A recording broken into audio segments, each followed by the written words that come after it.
welcome to this episode of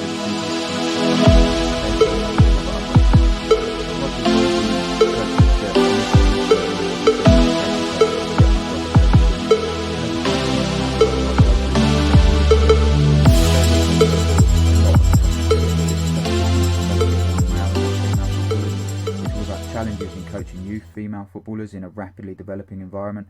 We talk about the challenges of establishing a higher education pathway for young female footballers and why a lot of them actually decide to go to America at the moment for scholarships.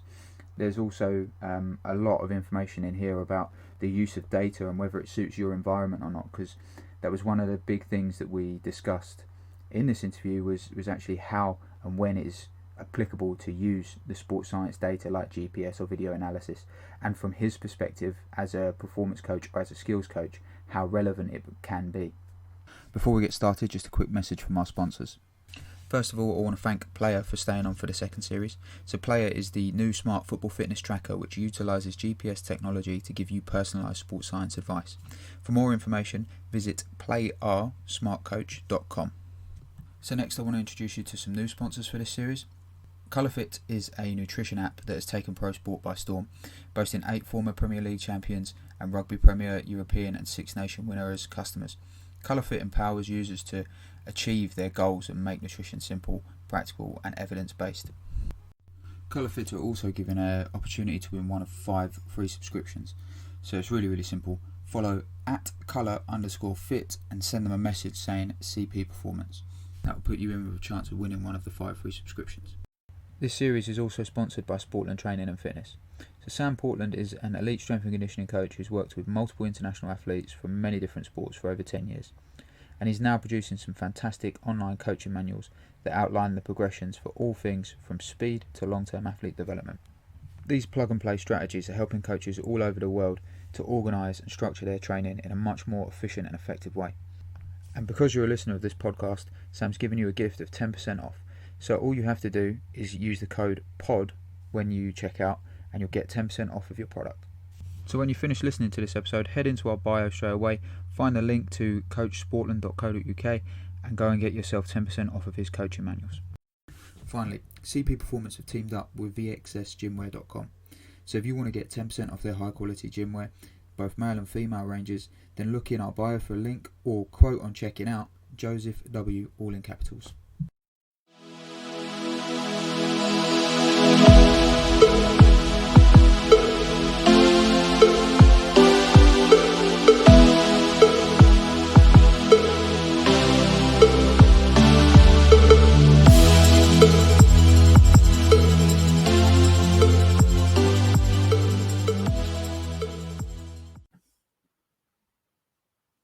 Okay, welcome to this episode of the CP Performance Podcast. Today's guest is a good friend of mine, a football coach that I worked with for many years over at Chelsea.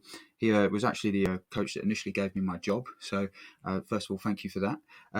Mr. Robert Udberg. So Rob, can you give an introduction of yourself and your pathway and where you got to and what you're up to now?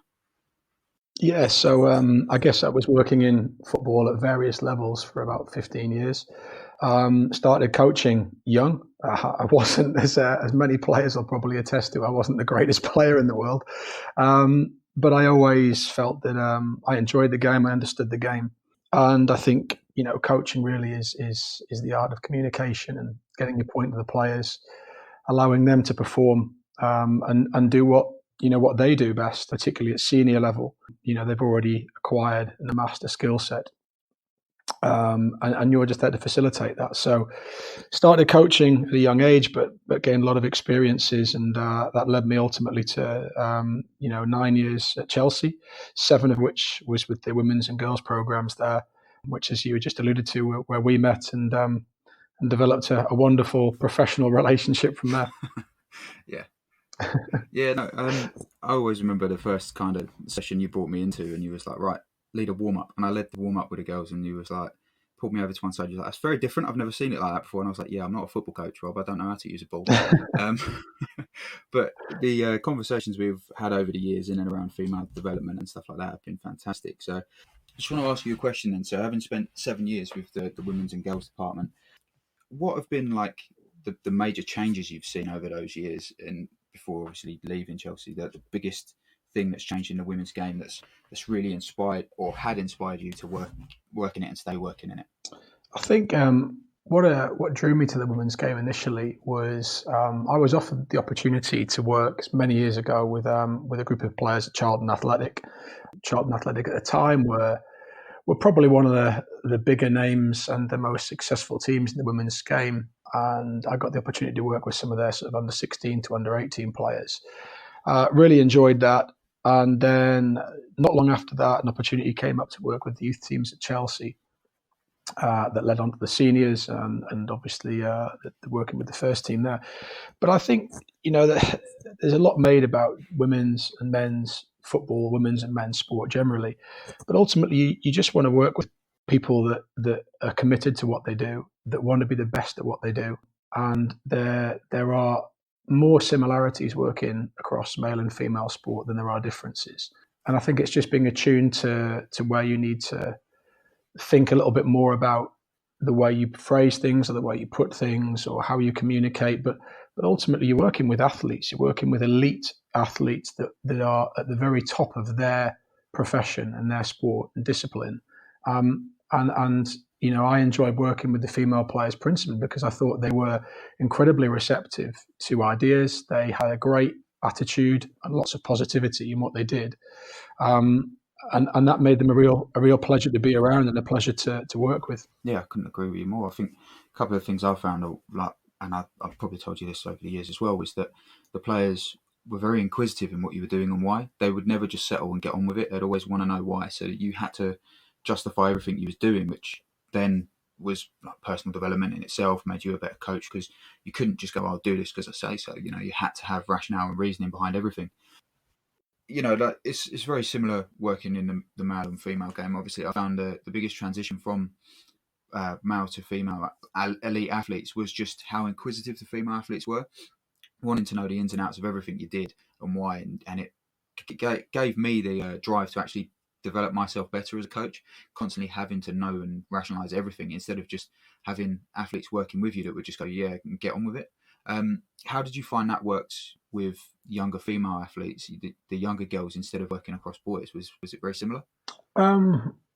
Yeah, a lot of similarities. I mean, when I first started working with female players, I think that you alluded a little bit earlier, Joe, to kind of one of the things that have changed the most in the from 2011 to 2018 in my time working with female players at Chelsea. And I think one of the things that really changed the most was on the pitch was just the contact time and the number of training opportunities for the players.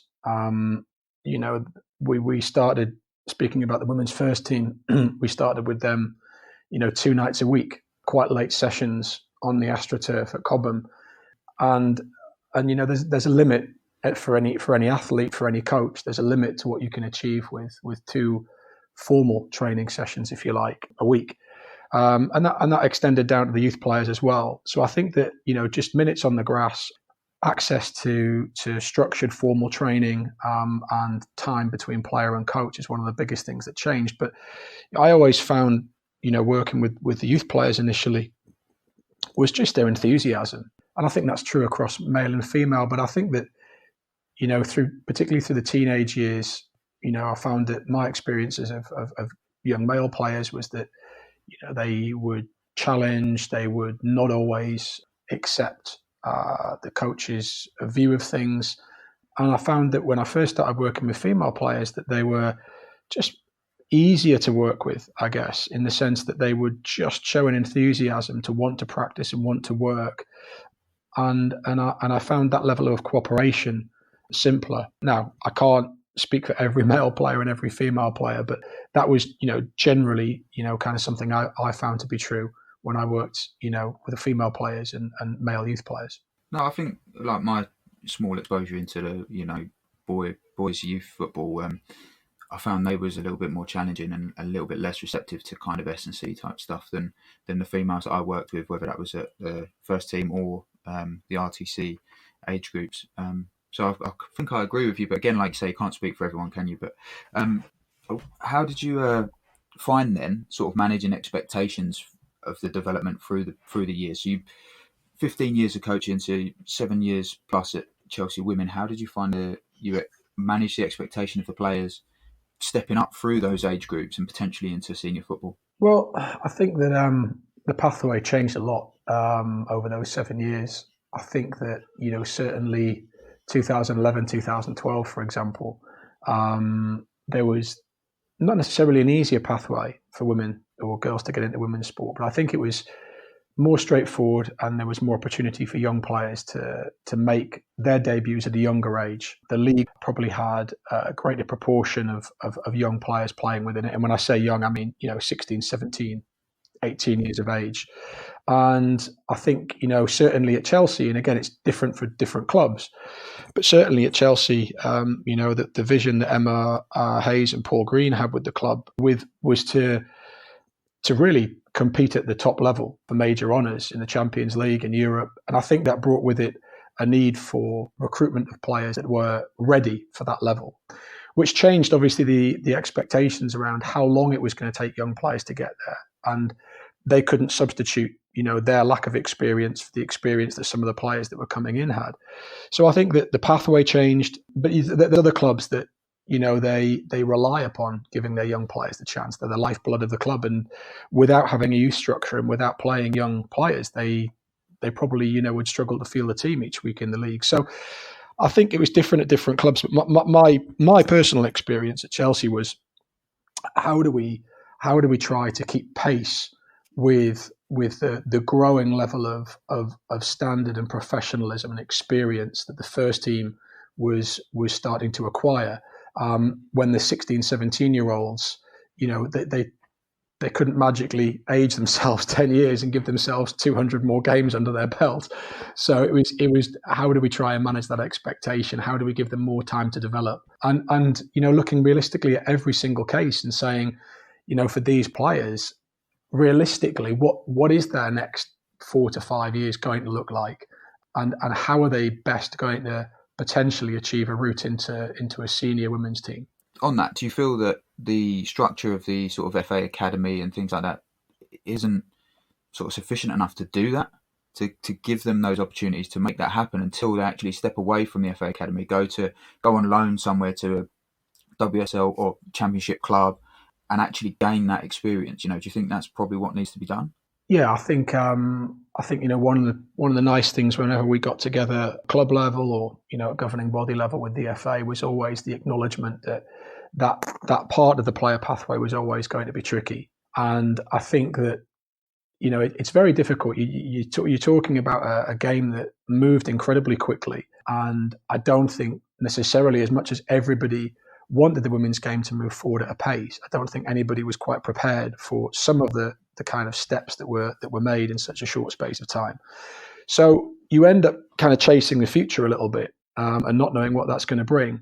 But I do think that, if you look, for example, and I do think this may change in the near future, but if you look at the number of players that would leave the UK to go to the US at 18 years of age to go and pursue a 4-year college degree there, and there's lots to be said, both positive and negative for the US college programs, but I think that what was lacking was a 4-year plan between the RTC, the youth, sort of previous Centre of Excellence program, the WSL academies, and then into a first team squad. And as I said, so some clubs are probably more inclined to invest in that program because of the return that they may get. But there's a lot of issues that I think are still being discussed around player protection, about loans, about financial compensation, trying to address that middle section between kind of 18 and 22 years of age. When I was working with you, definitely experienced quite a lot of girls moving over to the US. But Karen Carney, in a previous interview, touched on her career path and how she managed to balance university in the UK whilst being a professional player over here. So it is possible and it can be done. I know they had a system previously where her and Carly and a couple of others were on it, and I don't know what it looks like now. From conversations I heard, the university system probably 2 years ago was nearly non-existent, or the problem was the university teams weren't good enough level the universities that were willing to sort of be part of that system, give them a good degree, but the actual football quality wasn't good enough to actually enhance them as a player.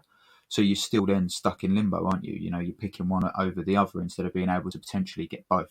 Whereas they used to have the Loughborough program, the elite female football player program at Loughborough, which one of the best sporting universities in the country. Yeah, and I think the difference then was, again, that was very much run centrally through the FA. It was the player pathway that was for future England players and England senior women's players. So the FA had more, I want to say more control, but they had a greater influence at that stage to be able to centralise their talent. And of course, there weren't as many girls playing. The clubs didn't necessarily have the programs that they've got in place now. So I think things have shifted from this kind of centralised FA centre to more regional club-based approaches. But then, to get on board with a single higher education provider to agree that you're going to, run or subsidise a women's talent pathway is one thing, but to do that across 12 higher education providers or more in a country, particularly in that space of time, the tuition fees model changed. So all of a sudden, it wasn't a case of these players were just able to go and attend courses and train. Now all of a sudden, each player that you tried to get into a talent pathway program in a higher education institution represented, a substantial amount of money, £27,000 in tuition fees over 3 years. So the universities aren't going to want to forego that income by giving away scholarships and free places, but equally the clubs weren't in a position to be able to fund, £30,000 per player on the basis that they may or may not make it into their first team at some stage in the future with no guaranteed return. So not easy, but clearly areas that I think needs to be addressed over the coming years to help link up that youth and senior pathway. I think there's a lot of potential for it. I think the way the women's game has grown in sort of the last 5 years has been extremely positive. You kind of hope it not slows down, but you kind of hope the people that behind the scenes actually realise how quickly it's growing so that they can get the foundations right and increase the development underneath it. Because otherwise all you're going to do is constantly have a maturing national squad that are really, really good and only have a couple coming through. You end up with the issue of not having enough young players coming through the actual system because, like you say, the better young players to compete at the top levels are all being imported.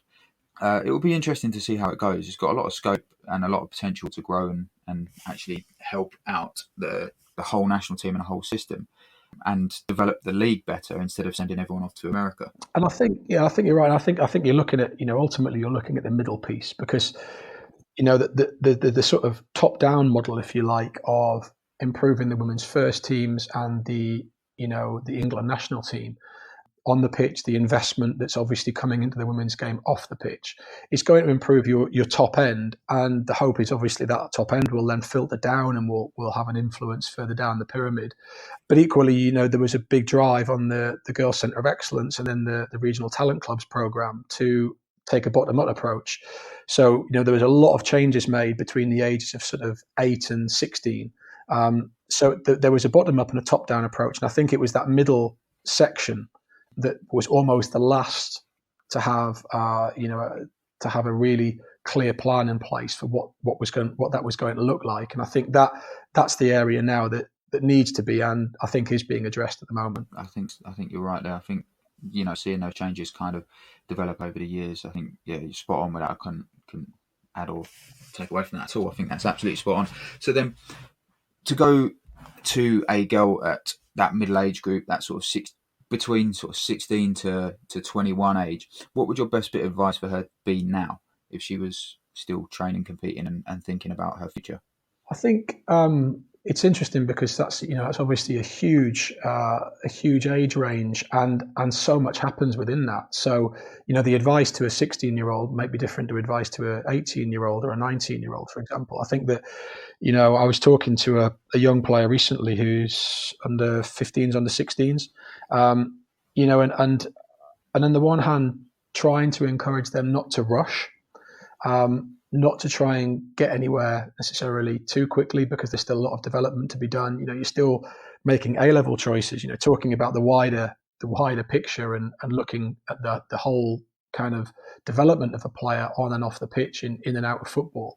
You've still got A-level choices to make, or BTEC choices to make. You've still got, 18 decisions to make around higher education and whether or not people want to continue to study or want to focus on their football or career, for example. So I think that it's really just sitting down with each individual player, assessing where they're currently at.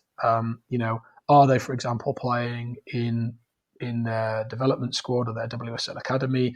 Are they getting regular call-ups into their national teams at youth level? Are they on the radar of clubs? Are clubs already making approaches? For example, the US colleges make approaches to players at a very young age, and they're already on their radars. And I think that the WSL clubs now are starting to see the benefit of recruitment of young players at an earlier age and recognise they need to monitor and track their development. So I think it just depends on that individual and say, okay, where are you currently at? What are your plans? How is it best to get there?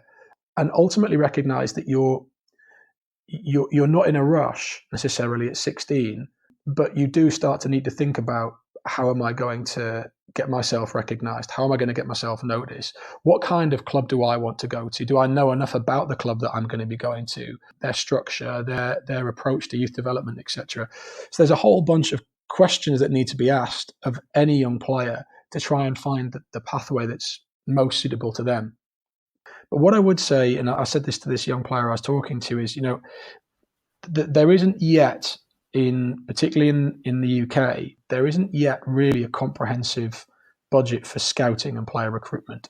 So, I would recognise young players when we played against them. For example, if we had our under 16s at Chelsea were playing in other clubs under 16s, you could see a player in the opposition team who was a good player, and you obviously monitor them and keep an eye on their development and where they were going. And I think that, but almost you have to wait for them to come to you. There's not many clubs that have got a youth scouting department that can go and watch games up and down the country at all levels. So what I would say to young players, in that bracket is, how are you, without being pushy and without being, aggressive towards getting yourself out there too much, how are you making yourself known? And have you got, a highlights video, a portfolio that shows what you do well? Because if I was, sat in the office at Cobham and a computer file would arrive, an email with an MP4 or something, a player that showed me who they were and what they could do, that for me was no cost to me. And there I am, aware of this young player, versus paying one of our staff to go out and travel, to whatever part of the country to go and watch a game. So I think getting your highlights reel together and getting that out to clubs and selling what you can do means that clubs can be aware of you without having to even leave the training ground, which saves them a lot of time, effort, and money. Yeah, and not only that, but you can also, pick kind of your best bits that really highlight what you're good at, because a scout may come and see you and only be exposed to one situation, one game where you might not have your best game or whatever, So you can get a whole sort of, you like to say, a big portfolio of your development as well. You can have stuff when you're younger to more recently, the last few weeks or whatever, before you send it in. So it gives a really good sort of scope and understanding of what you've been through and what you've achieved. Yeah, I think so. I think that idea of giving a good account of yourself means as well, obviously you want to show you doing well. You don't want to show your kind of lowlights, but equally, I remember sometimes I would get videos sent to me, and it would be a player, for example, say a centre back. She's getting the ball off the goalkeeper, turning to play out, and she's playing against a team that are clearly not at the same level as the team she's playing in. They're dropping off into a low block, and she's able to have all the time in the world to get on the ball, to pick out passes. You don't see that player under any pressure. So I'm looking at that thinking, well, okay, but I haven't seen you tested. I haven't seen what you do when you have to receive the ball against a high press and how you can solve that problem. So you're absolutely right. Show your best qualities, but also be selective about what you can show in a video to demonstrate how you deal with different scenarios and different situations, and not always, against a lower standard of opposition where you've potentially got it quite easy. Yeah, definitely. Yeah, show yourself being challenged, definitely. Mm. Yeah, no, that's cool. So, okay, so coming away from from the coaching youth development side of it, then what I want to ask you is, and what the theme of this series is really, is all about sort of the multidisciplinary team. So what I want to ask you is, how would you then manage, after you've had those conversations with those players about developing and stuff like that, how would you then manage and integrate it into your multidisciplinary team? So your physios, your medical staff, your other technical coaches, your scouts and things like that. How would you go about having a conversation with those people to make sure that the players that have come to you get what they need? Fundamentally behind all of this is making sure that the staff in every respective micro department, if you like, within the central department, know what the objectives are of the program, and recognise that ultimately that everyone's there to just try and support every player, whether that's a youth player under 10s or a senior first team player, trying to support every player to become the best that they can be. And being there for them, to provide support, to provide guidance, to provide advice or questioning, whatever it may be, that each of them need along the journey, and that you're not there for this player and not for that player. That every player is going to develop through the program. So I think that one of the challenges, for example, could be that the medical department may not necessarily know a player until they get injured. And why would a physio be aware of a player who's never been to see them, never been on their treatment table? So I think including the whole staff team into each age group, who they are, knowing the players, because once the staff are invested in each player, they're going to want to support and develop them. But I think it's just making sure you've got staff that have got good values, that are aligned with yours, that are they're because they understand whatever that vision might be, and whatever that program is about, they are on board with it and they support it. And every player that comes to them, whether it's an S&C coach who needs to give an extra bit of support in a certain area, whether it's a technical coach, whether it's a member of the medical staff, any player that comes to them, that they are there for that player and they want the best for that player. That player may be with the club 10 years, they may be with the club 10 months, but that any time that player arrives at their door or asks them a question, that you're there to support them as best you can, and just be fair and be honest with every person that arrives to you. Oh, mate, you couldn't ask for more from your team, really. Okay, so your progression through your career at Chelsea, you was obviously one of the football coaches first, and then you ended up, before you left, you went into the senior ladies team as a football coach as well. Then your final role was technical director again of the RTC. How did you find that transition from being a technical director to being a coach to going back to being a technical director and managing the expectations of the MDT around you? Because obviously, being a technical director, you're kind of the head of it all. You kind of say what goes and organise and plan things. But being a coach, you're kind of one of the cogs instead of the main driver. How did you find that transition? Yeah, I think it's just recognising what's required of you at that moment. I mean, for example, if we take the coaching role, again, there's a difference between being a head coach of an age group versus being the assistant coach, and recognising what that looks like. I mean, youth coaches and generally coaches throughout their careers will have to play different roles depending upon what's required within the department. So, for example, with the first team, Emma obviously was the manager and would have a very clear idea about what she wanted, not just on that particular day, but through the week, through the month, and through the season, of what she wanted with the players. That would go from big strategy stuff about how we were going to have to manage the squad through the year, from how many players are in the squad, how much match time is everyone likely to get, how are we going to manage the players that aren't necessarily playing as many minutes as some that are, all the way through to the day-to-day detail as well. So as a coach in that respect, as an assistant coach, you're just there to try and support the manager to put on the training sessions that they want. Ultimately, they are answerable to everyone at the end of a match day. They have to explain themselves to, increasingly, a media that are asking more and more questions of the women's game, through to the board level, who are clearly going to have higher expectations the greater the investment. So you're there just to support the manager and support the staff in any way that you can, to help the players in that environment. If you take that through to the technical director role, again, you're just taking a position that you're there to help the players get to where they need to get to. And the easiest way to do that is to make sure that the staff are doing their jobs correctly and appropriately, and that you're trying to set up an environment that is going to be conducive with player development, and you're trying to help the staff to come to work every day and enjoy what they do and feel motivated, challenged, but ultimately that they're in a position to be able to give of their best to the players that are in your care. So I don't think it's that different. You're still managing up, down, across, in all different directions. But I think that it's just, as a technical director, and then, going into the performance management role, which obviously you know all about because you inherited that role from me, you are effectively a kind of a central filter for all of the messages to go through.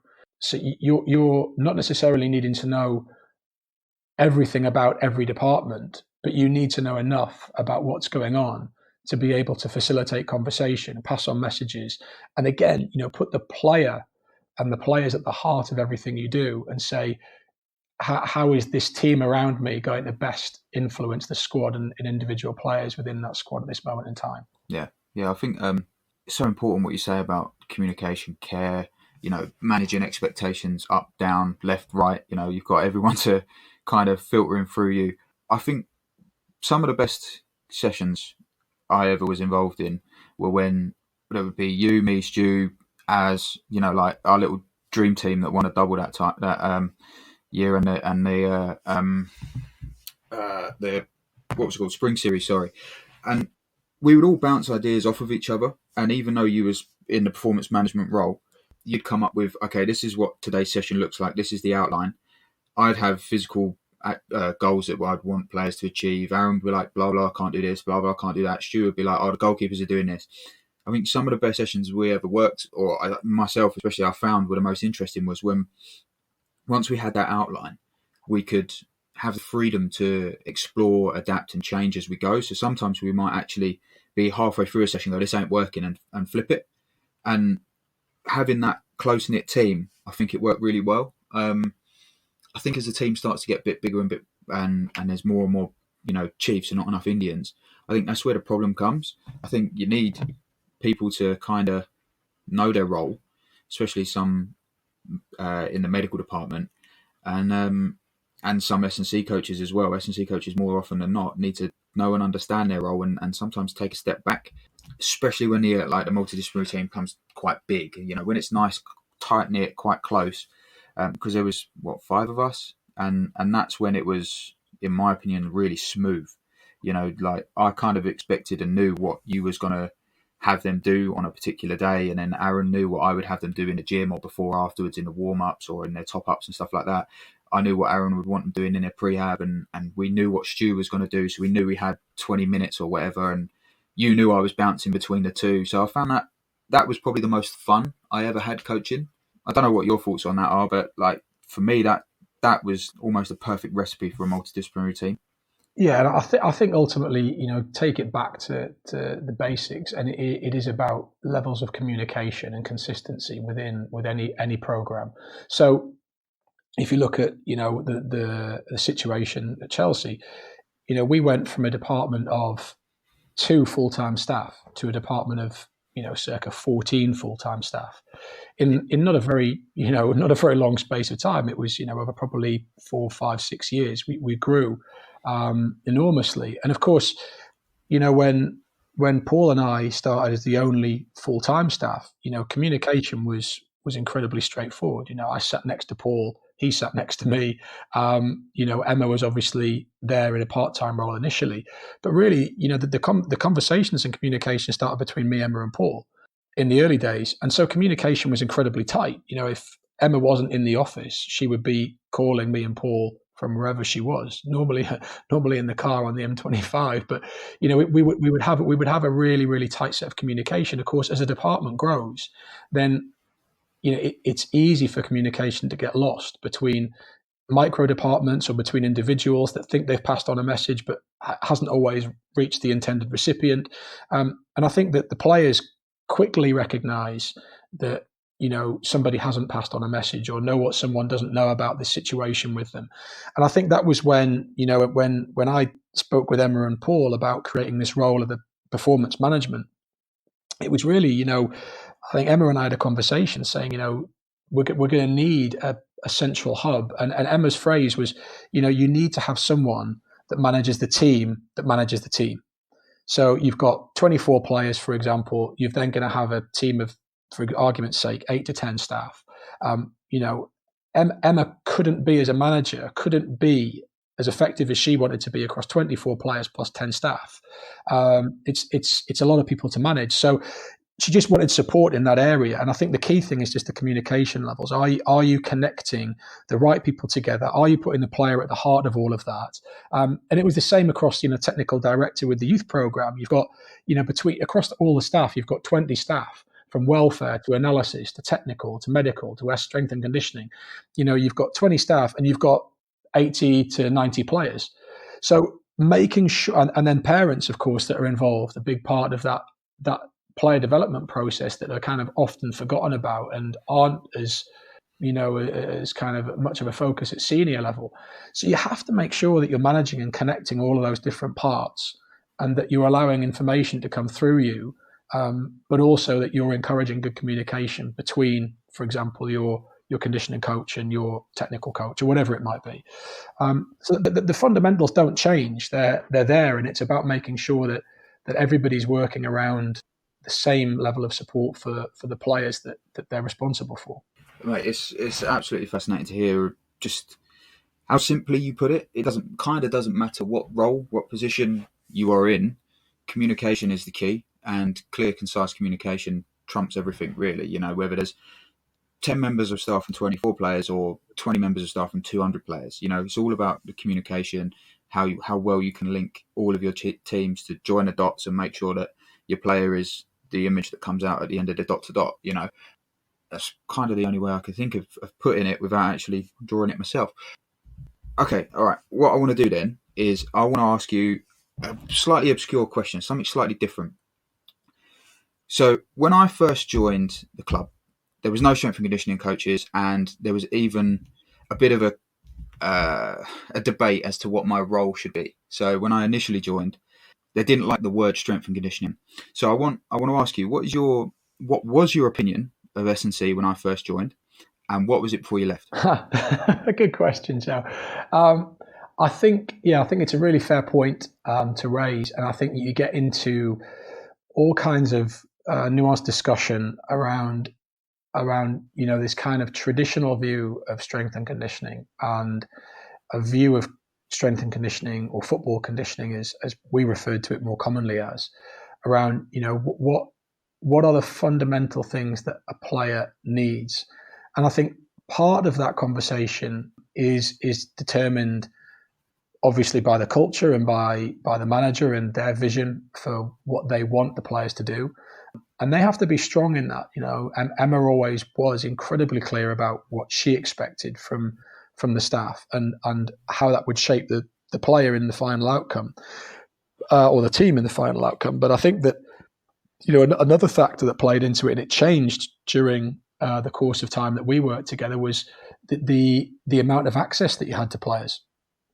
And going back to an earlier point about, minutes on the pitch or minutes in the gym or whatever, if you're training 3 times a week, there's only a certain amount of that time that you can dedicate to off the field activities, if you like, and I mean, gym specific type work. But I think equally, sometimes, and I think one of the real joys of working with you, and one of your biggest qualities when I worked with you, was your ability to remove your own views on things for enough time to listen to what the coaching staff wanted, and then to adapt your practice appropriately. And I'm not sure necessarily that all coaches, not just S&C, but all coaches generally are able to do that, or are prepared to do that. So, if you take the kind of traditional example of S&C coach, Olympic lifts, linear movements, not necessarily stuff that football coaches can directly relate or can easily see the connection to the game. So I think your ability to be able to listen to what we were asking and work on multi-directional work, think about how that related to the movements of the players, But I think you had a diverse background. You'd come from, from rugby, which obviously is another multi-directional team sport. You'd come from martial arts, which required, getting in and out of different positions effectively. So I think you had that broad base to begin with. But equally, going the other way, so something that I had to do, and you helped me with this, is for football coaches to recognise that just because a player lifts a weight, it doesn't mean it's going to negatively impact their performance on the pitch. And I think that sometimes there was almost there could be an almost overprotection of the player, and say, well, actually, we don't want them, getting muscles and getting big and doing this and doing that. It's like, well, you do, as long as that muscle helps them to perform better on the pitch.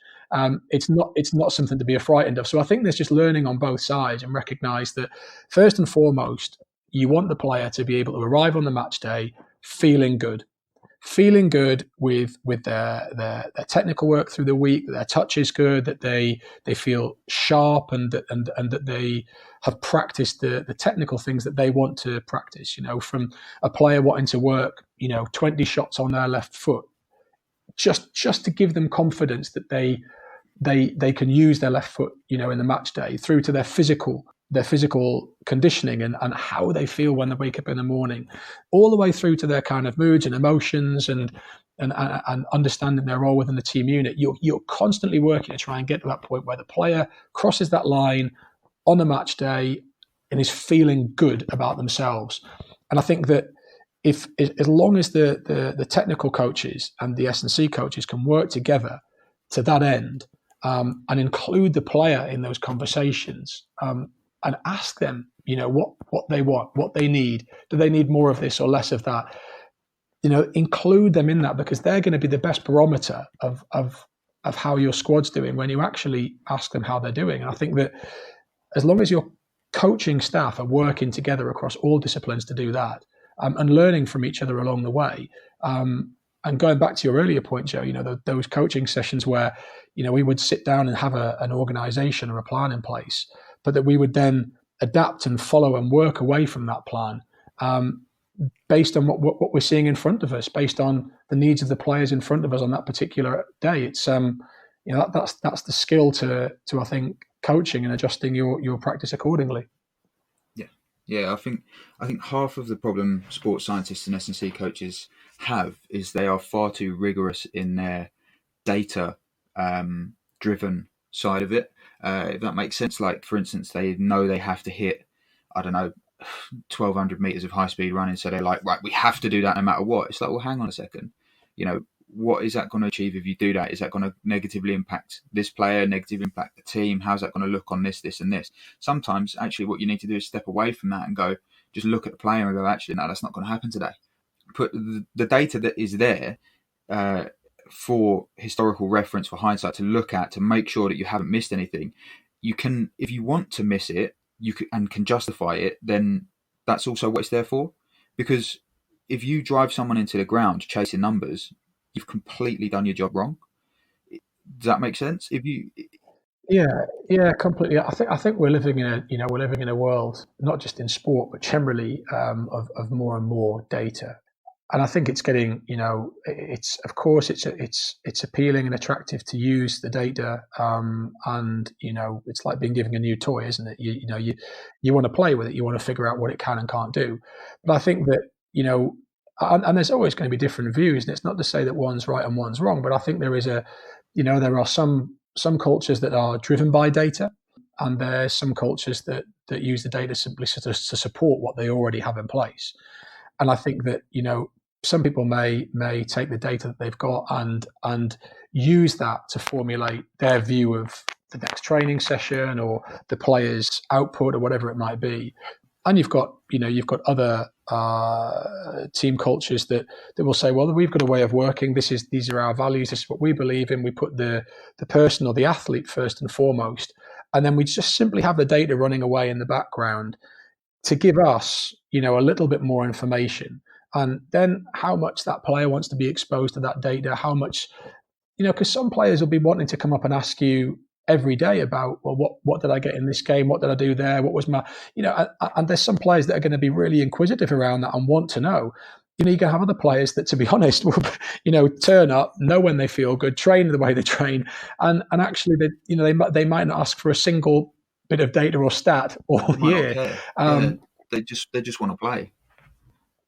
Yeah, exactly. So I think you're there to provide the players with what they need. And my view is, and again, it's not to say that my view is correct, but my view is that you set your culture, you set your course, you work towards that, and any data that you can get can be a valuable addition to the culture you've created. And as long as it's used correctly and it's used sparingly in a way that the players are comfortable with, I think that's the key. Yeah, no, I think that's crucial. I think too many people kind of justify their job or whatever by overdoing things, doing a little bit too much, and making sure they monitor absolutely everything, And I think obviously it's a little bit different because I spent quite a lot of time with some of the players. But as you get to learn the players' characteristics, what they're able to do, their strengths, attributes, their super strengths, as you get to learn those about the players you're working with, having spent like 4 years with some of them, you kind of become a little bit less reliant on that data. But without it, initially, you wouldn't be able to see what they were doing. So that's where, in my opinion, the kind of hindsight, the use of the data comes in, because it helps you to learn characteristics. You can't take 1 month's worth of data and implement something. You need a year's worth of data before you can actually even consider to implement something. And then that might change anyway, because you might change your playing style. You might change I don't know, what position your player actually plays in. They might be injured or be out for a year, so then you've got to start a whole new fresh load of stuff. So that's kind of sort of my perspective on that kind of area as well. I personally don't think enough S&C coaches actually learn the art of coaching. Like you, right? You started coaching quite young because, like you say, you wasn't a very good footballer. I think that's fair to say. I don't think anyone would dispute that. No, well, there you go. I wasn't. Well, I started coaching quite young in martial arts. I think I picked up my first coaching session when I was about 12. I was a junior coach, black belt in Waterloo, junior coach at about 12, coaching white and red belt senior athletes, like senior karate like athletes, like beginners, sorry, not athletes, recreational athletes. And you kind of forget, like I didn't really realise how much coaching I had done until I left Chelsea and sat back and looked at it and thought, I'm no longer in a full-time coaching role. When did I actually start coaching? And between doing my martial arts, I went off into rugby, got coached by loads of different people in rugby. I did a little bit of youth coaching there as well. And then I went off and did things in the Marines, got coached by different people there. And I went off and I went back to university, went to college and like did things very differently. And I've just looked at all of the different approaches to coaching that I've had and that other people have had over my time. And there's so many different ways to do it and so many different variables. But everything I've learned over the years is it all comes down to communication of that person, or in and around for that person. It's not about being an S&C coach. Isn't about being a gym monkey. An S&C coach is about being the best person you possibly can be to get your athlete to do their job, and that is to complete on the grass. Yeah, I think that's spot on. I think going back to the point earlier we made was the amount of sort of openness that you showed when you came into the role at Chelsea, and the adjustments that you had to make, but also the adjustments that I had to make in terms of my preconceived notions of what an S&C coach may or may not bring. And I think again, it's down to what you're exposed to. If you've worked with S&C coaches in the past, that I think you made a really salient point earlier, Joe, that people want to sort of prove their worth, if you like. They want to justify their jobs. And I think that, people come into roles and they want to feel valued. They want to feel like they matter. And they want to please people, ultimately. They want to show that they can do a good job. And I think that, if a coach knows they're valued for doing whatever they do, and on some days, that coach's role may be incredibly small. There'll be days where, for example, the conditioning component of a session may be 10 or 15 minutes. And, you kind of think, well, I've not really had much of an influence. Well, you have, because you just did what was required on that day. There may be other days where, the manager suddenly turns around and says, you've got to take, this number of players and give them extra amount of work, or you've got to take this number of players and take them on a longer recovery session. So there'll be days where all of a sudden, you're almost taking the whole session. And so I think, but recognizing that, just because you've done 15 minutes, it doesn't mean you're not valued. But I think by people's nature of wanting to please and want to show what they can do, they will throw themselves into a role, and it's not always what's needed. Ultimately, you're people working with people, and that has to stay at the front and form, at the front of your mind. But I think, one thing that I would say, going back to the data point that was interesting, is, when we started using, more advanced metrics with some of the players at Chelsea, was using it to either confirm or maybe in some cases, disprove what you already thought. As a coach, you would sometimes look at a player and you'd have certain biases, and then all of a sudden you get a data set through that challenges what you thought. You get a data set through that all of a sudden shows that actually a player is putting out a greater physical output than you actually realised. You always knew they were a hard-working player. I'm thinking of one or two in particular where, I assumed that player had covered a lot of ground, but then the data shows they've covered even more than you thought was possible. And then, there'll be certain players where you'd think, well, they're that type of player, and actually the data suggests they're not. They're a very different type of player, or you've got a striker that you think is incredibly prolific, but then, you might look at the data and all of a sudden you might say, well, actually, what I hadn't recognized was the number of sprints they made into these areas of the pitch, which open up the space for somebody else. There's all kinds of pictures that come out when the data is presented to you that forces you to engage with that player in a different way, in a more positive way in many cases, because all of a sudden there's a picture that's painted that isn't necessarily one that's based on any kind of bias. And I think that that's where the data can be extremely valuable, because it can challenge preconceived notions, and it can force you as a coach of any description to re-engage with your own opinions and your own views of a player, and then support them to give them what they need. But again, it's data supporting the culture and not driving the culture, I think, is key. Yeah, I think that really nicely sums up actually your kind of expectation on your multidisciplinary team there, because you're talking about data from two sort of perspectives there. You're talking about it from an analytical perspective, video analysis or whatever, or GPS analysis showing where they're going and what they're doing, to actually the physical data set of metrics where they've covered distance and stuff like that. So you're summing up very nicely, actually, your expectation on your multidisciplinary team from a data side of it is actually open up my mind, make me understand my players more, help and have those conversations, make me open up my mind and have those conversations, which is really cool, which is kind of what you want from your MDT, right? It's kind of what I was hoping that I'd get out of you, but I think you summed it up a little bit nicer than I could have. I stumble when I talk a little bit. I think going back to the MDT stuff, I think ultimately you're trying to create an environment that people can come into every day. You've got a set of skills there, and if you've recruited correctly and you've done your due diligence in your recruitment, which is something that from a player's point of view you would always try and do. Well, I think it's the same with your staff.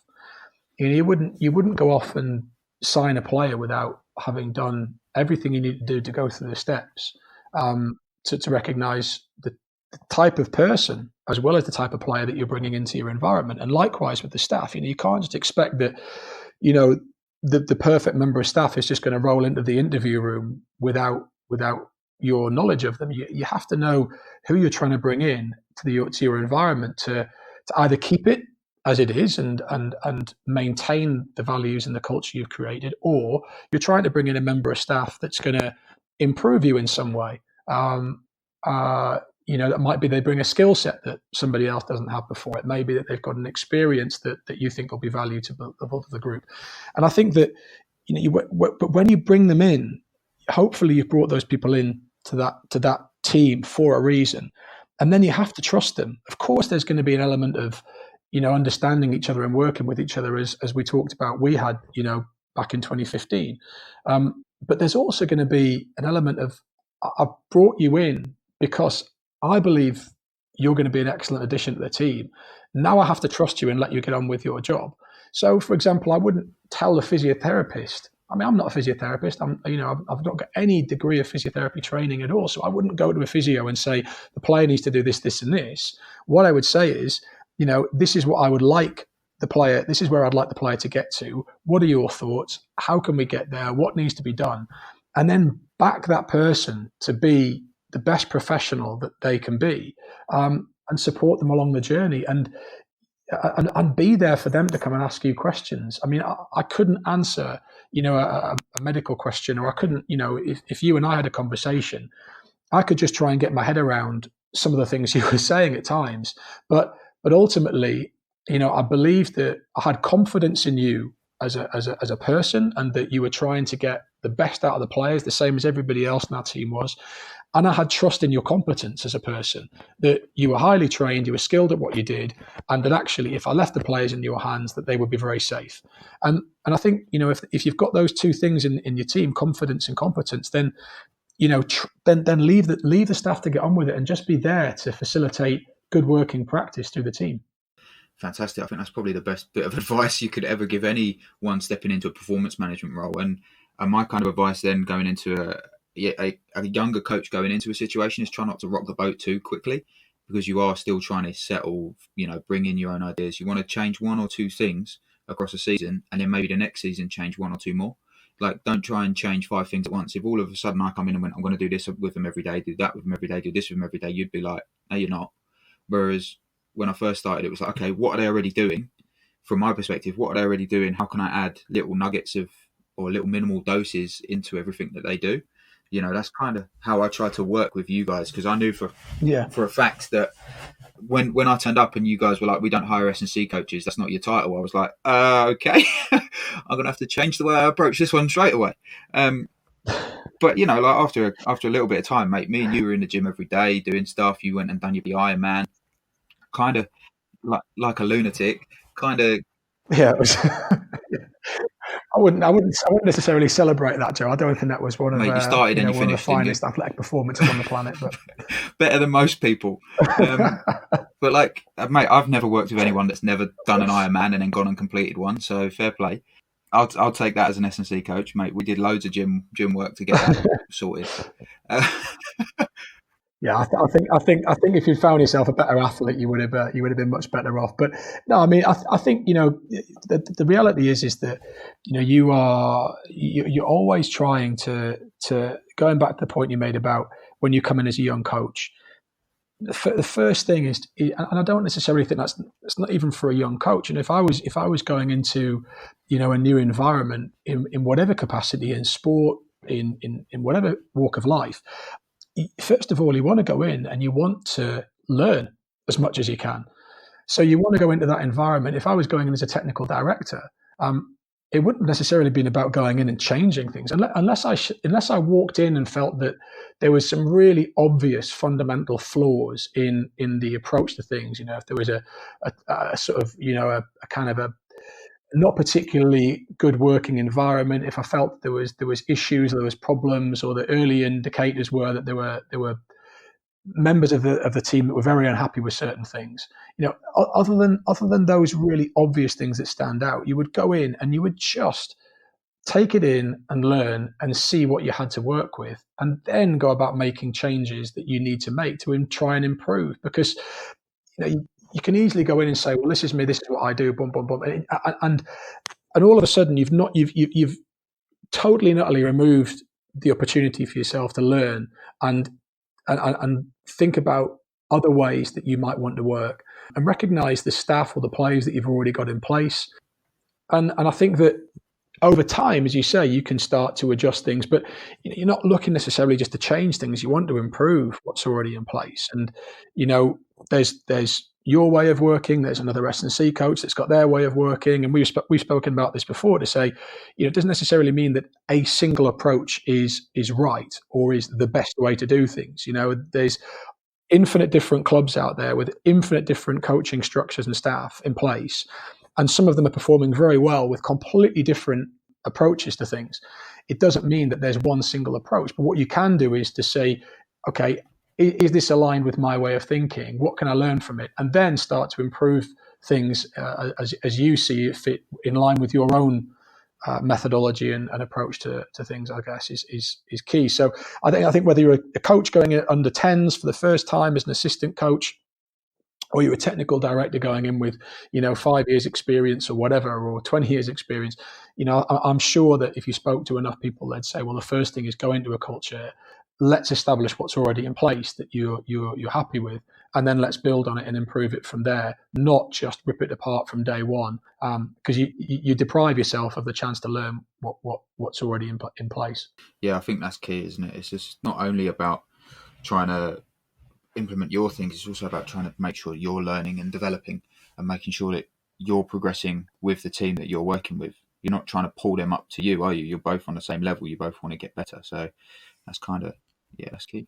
I think but that's an important part on that is, we talked a little bit earlier about the difference between youth development and first team. And I think what's really important in that is, more and more at senior level in the women's game, and I think this obviously is very well sort of recognised as the case in the men's game and in sport, elite sport generally, is you don't always get given a lot of time. And so sometimes as a manager, as much as you may want to have that time, sometimes you just need to make decisions quite quickly that you think are going to be in the best interests of the team or in the group. Whereas in development, generally speaking, not always the case, but generally speaking, you are given a little bit more freedom. There's less focus on immediate results on the pitch and off the pitch, and more in a long process. So, if you're taking a player at the age of 8, for example, and you want to see where that player ends up as a senior player, and let's just use the number 18, the age of 18, that's a 10-year process. So you have to be prepared to put plans in place that are going to allow the patience of an approach over 10 years to see a player right the way through your structure from under 8 to under 18. And if you change too much along the way, you're never going to know really which bits helped and which bits hindered. Because there's no, I remember I spoke to someone recently. I had an old director of football I worked with, and he used to always challenge people by saying, is coaching an art or is it a science? And he would ask these questions, and of course, most people would just kind of go, well, it's a bit of both. And I think, having spent time working with you, I would say, in my mind, unquestionably, it's more art than it is science. And the reason why I say that is, you know what it's like when you're trying to measure something in a scientific way. What you're trying to do is to remove all of the external variables and focus on isolating one variable that you can then change. But in a moving system, in a dynamic system like any team environment, anything to do with human performance, it's incredibly difficult to isolate a single variable, test it, and then isolate it again under the same conditions that you isolated the last time. It's almost impossible to do. You can never replay exactly the same game as you just played and just change one thing, because the whole dynamic of the game shifts. So, when you're working with youth development, what you can't do is say, well, we did this in 2013 and that worked really well, and assume it's going to work really well in 2017 and 2018. So, you have to stick with the process over a period of time, and then assess whether or not certain things have or haven't worked. But it's so difficult. And like I say, this idea of coaching, is it an art or is it science? Well, it's not scientific in the strictest and purest sense, because you can't recreate the same environments over and over and over again like you can in the laboratory, for example. So you have to say, well, if it's not science, then it's I'm not saying it's an art, but it's certainly something that's less predictable or less rigorously applied than a science would be. I think I completely agree, because over the years of working with you and the guys at Chelsea as well, you opened up my eyes to actually the realities of testing and things as well. And not saying we didn't test, we tested quite regularly certain things, but like you say, the day-to-day changes will manipulate your variables anyway. So especially working with female athletes, is you could, unless you was going to do the exact same test under the exact same conditions, weather, the logistics, scenario, they had the exact same amount of sleep, they're on the exact same day of their period, like you have no idea what's made that variable change, whether they've actually got stronger or whether they're just more fatigued or whether they was more fatigued the first time, so it's Yeah, and I guess that comes back to the point you made earlier about the collecting enough data to make that assessment of that player valid. Because if you're extrapolating out from two data points, then you're on pretty shaky ground. If you're extrapolating from hundreds of data points, then you would say it's probably more reliable. But again, it's still not finite. It's still only a more reliable indicator of that player's performance. So it goes back to the point you made, Joe. I think was a really valid one about how much data have you collected on an individual to be able to extrapolate from those that data set to say, okay, we can expect this from this player. And the reality is, with data being relatively new introduced into the women's game, and I think that certainly at youth level, my experience is it's not really used. Is, with limited data sets, you have to be relatively cautious about any assumptions that you're drawing about definitely individual 100%. teams. Yeah, I would mate, this kind of goes to that sort of evidence-based practice or evidence, not evidence-driven, but kind of what's the word I'm looking for? It's like one step ahead of the evidence. It's kind of empirical evidence, or Yeah, no, there was a really good quote I read the other day. I've just forgot it, but when everyone talks about evidence-based practice or individualized practice, or whatever, yeah, when you look at the most elite environments, what they've done is they've looked at the evidence, they've summarized what they can, they've done a little synopsis of what's going on, and then they've basically gone, well, okay, how's that going to work in the real world? Let's try and do this. Let's try and take what we've learned from that and do A, B, and C. They don't just take the peer-reviewed paper and go, oh, okay, so this Copenhagen exercise reduces groin tears in male footballers. Let's make sure all our female footballers do it. It's like, well, hang on a second. Let's learn from what this piece of paper has said, and we don't have to do what this piece of paper says. Like Nordic hamstrings. It's proven that Nordic hamstring curls reduce hamstring injuries. Well, okay, in that subset of data there, it does. Yes, with that cohort there, it does. Yes. Are they male? Are they female? What are the variables around it? What was the situation leading into it? What else did they do? Did they do other things? I think that's the art of coaching, is taking the science and ripping it apart, building it back together, and then planning and programming off of it. I think, and developing your sort of methods off of it. That's how I've always tried to approach S&C. I've never been the kind of guy that goes, oh, well, paper A and B show me that Nordic hamstring curls prevent injury, so we're going to throw Nordic hamstring curls in. There might have been 50 papers that didn't get published that showed nothing. Yeah, and I think we're getting into the incredibly tricky and complex world of science and scientific method. But I think to borrow a friend of mine's sort of phrase, you're relying upon the general consensus of science. If one individual study finds this, okay, well, that's an interesting paper, and let's unpick the paper. And I think this was something you and I talked about a long time ago, is okay, now let's start to unpick the paper. Exactly, you said, what were the cohort, how many were involved in the sample, what were the conditions around it? If it's a sample of 4 students at one university, it's like, well, okay, it's probably not the best point to start from, but it's still a point to start from. And I think this is the issue, isn't it? Is that generally speaking, science moves forward at a kind of glacial pace. And what you're looking for is the general consensus around a big body of scientific evidence that are finding similar findings. And I think that that's where you kind of work from. And I was talking to a friend of mine about some research in nutrition recently, and there's some really good papers published that talks about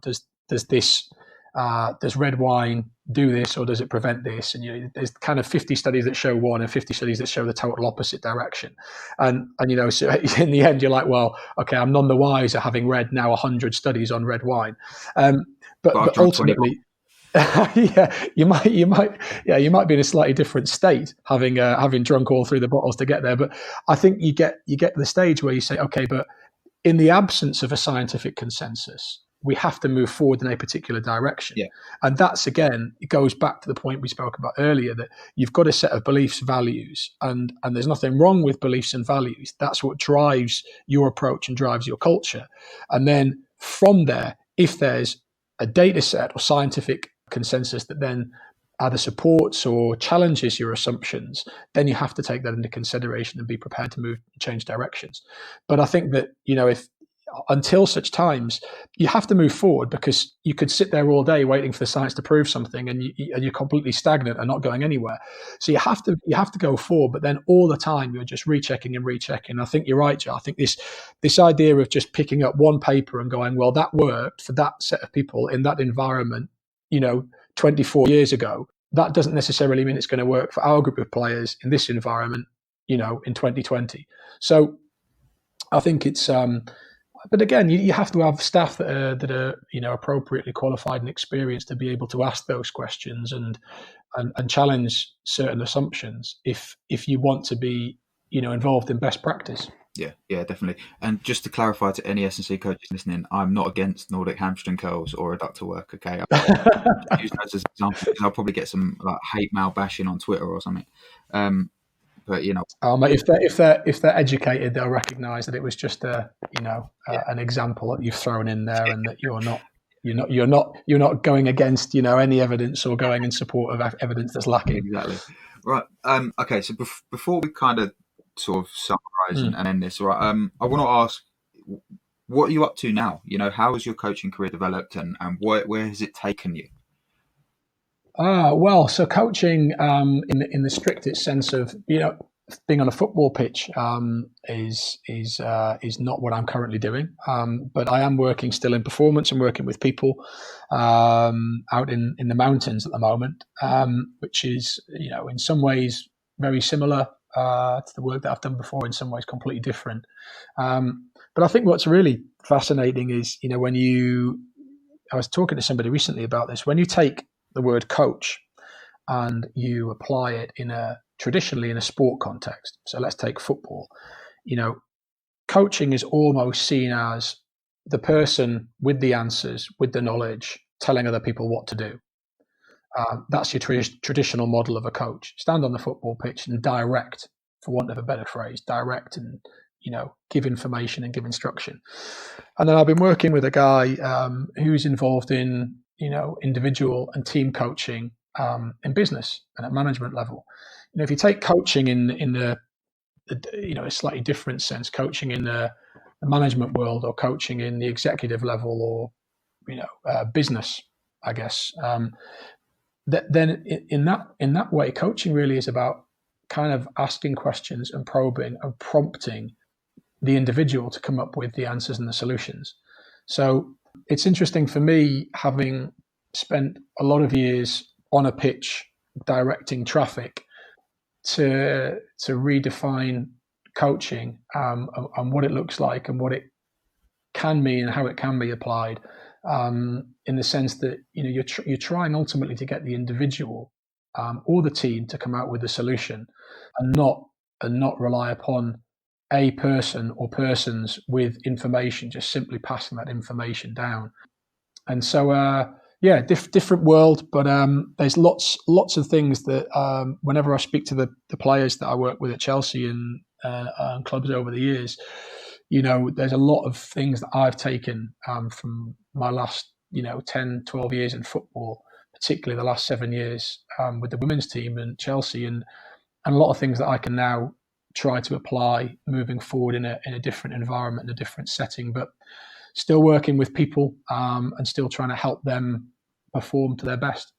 No, I think people forget how relatable coaching in like its traditional sense, when you actually flip it on its head, how relatable it is to things you do outside of life. Like I said earlier, right, I went from rugby, where I had loads of coaching, into the Marines, where I had different coaches. They weren't traditionally coaches, they were drill instructors, sergeants. Like for me, I saw them as life coaches.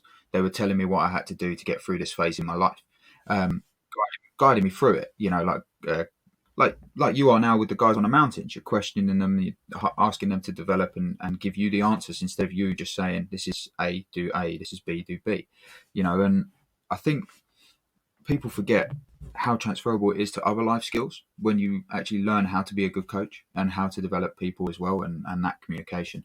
And I'm kind of using it in my new field as well, my experience in football and the environments and rugby and stuff that I've been in, trying to work within a team environment, knowing that I've got managers and hierarchy above me that expect a certain thing, but like it's something you learn over communication is key, isn't it? Something you learn over the years of doing it is the better you become at the softer skills of coaching, the better a coach you will be.